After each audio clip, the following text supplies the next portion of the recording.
Hi, everybody. And now on to page 27. I find this page to be rather intriguing, especially for the entering scene. At the top of the page, we encounter a ghost who is trying to seduce the bright people.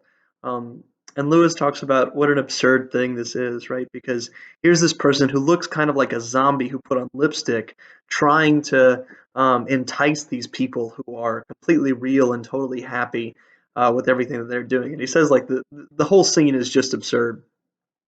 Remember that unicorn scene that we were all confused about a little bit earlier? Well, now we have some clarification. Why were there unicorns? Well, the unicorns are sometimes there, and other things are there to stir up some kind of a fear.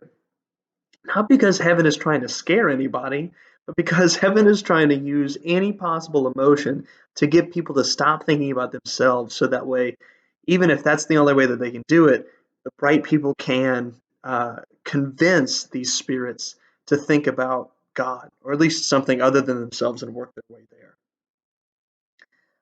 I found it kind of funny at this point whenever Lewis is talking about most of the spirits and what it is that they try and do. And he said, a lot of them try, and he says, like myself, we try and we come up here so that way we can teach the right people about some new things.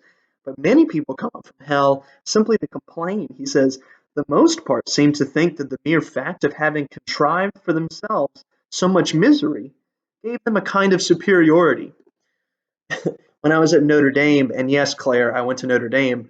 Uh, when I was at Notre Dame, I remember a lot of people would always compare how little sleep they got. Not how much sleep they got, how little sleep they got.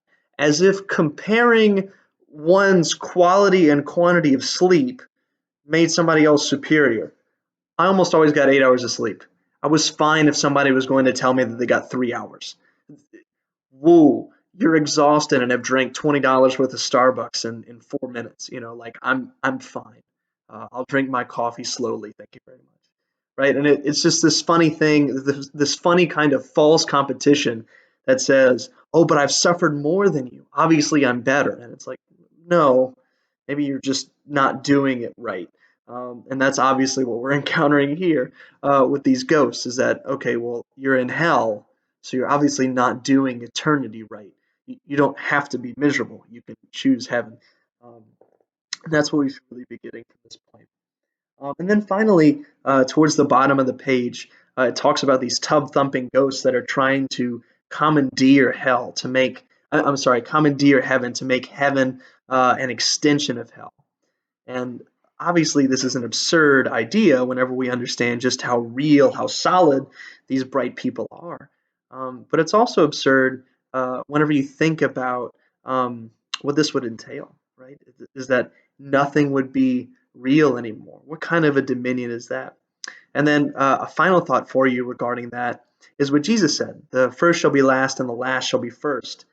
Hell seeks dominion over something that it could never have dominion over. It seeks power in a place that is absolute power. It seeks to win something, and all of these other all of these other things.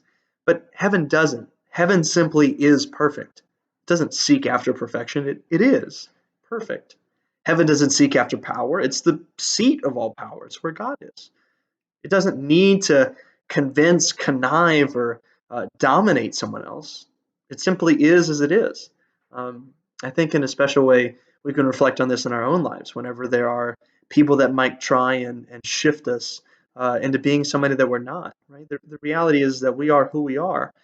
We're called to be the best version of ourselves, quite obviously, but we're not called to submit to some sort of phony peer pressure that's only going to tear us down, right? And I think that even though the lessons that we're learning about heaven may seem to be abstract, I do think that they pertain quite deeply to our own personal lives.